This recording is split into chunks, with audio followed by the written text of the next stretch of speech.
President Joe Biden returned to Washington today to commemorate the Martin Luther King holiday. The event will take place at the White House as the White House is facing growing criticism after it was revealed that a third batch of classified documents was found at the president's Delaware home over the weekend. Monica Alba has the latest.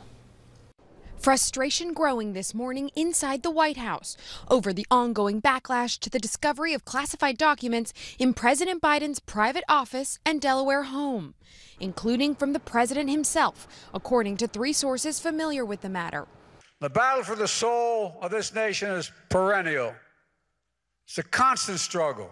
The president in Atlanta Sunday, celebrating the life of Martin Luther King Jr. in the church he once led. While staying silent on the latest developments, including revelations over the weekend that more classified material was found at Mr. Biden's Wilmington home. All of it adding to growing questions about how the sensitive records ended up in his possession after leaving the vice presidency.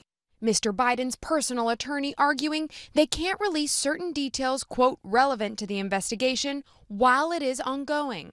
The total number of pages recovered is unclear, but documents with classification markings have been identified in multiple locations.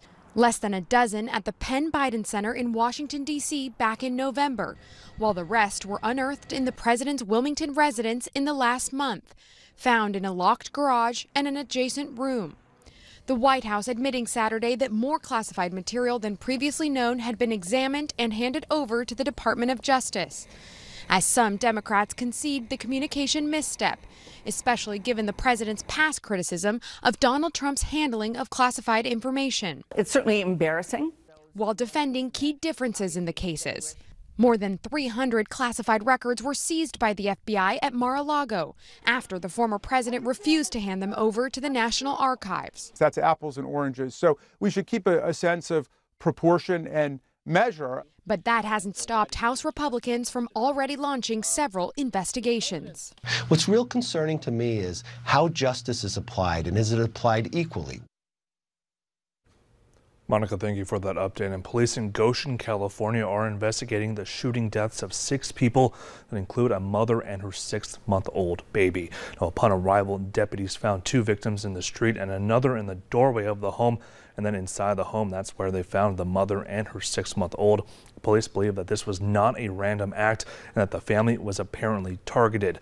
Police say there are at least 2 suspects and that there are gang associations involved as well as possible drug connections. Well, we're continuing to pay attention to the weather as our First Alert Storm Team has issued a First Alert Weather Day for tomorrow. Meteorologist Jim Gash has what we need to know next.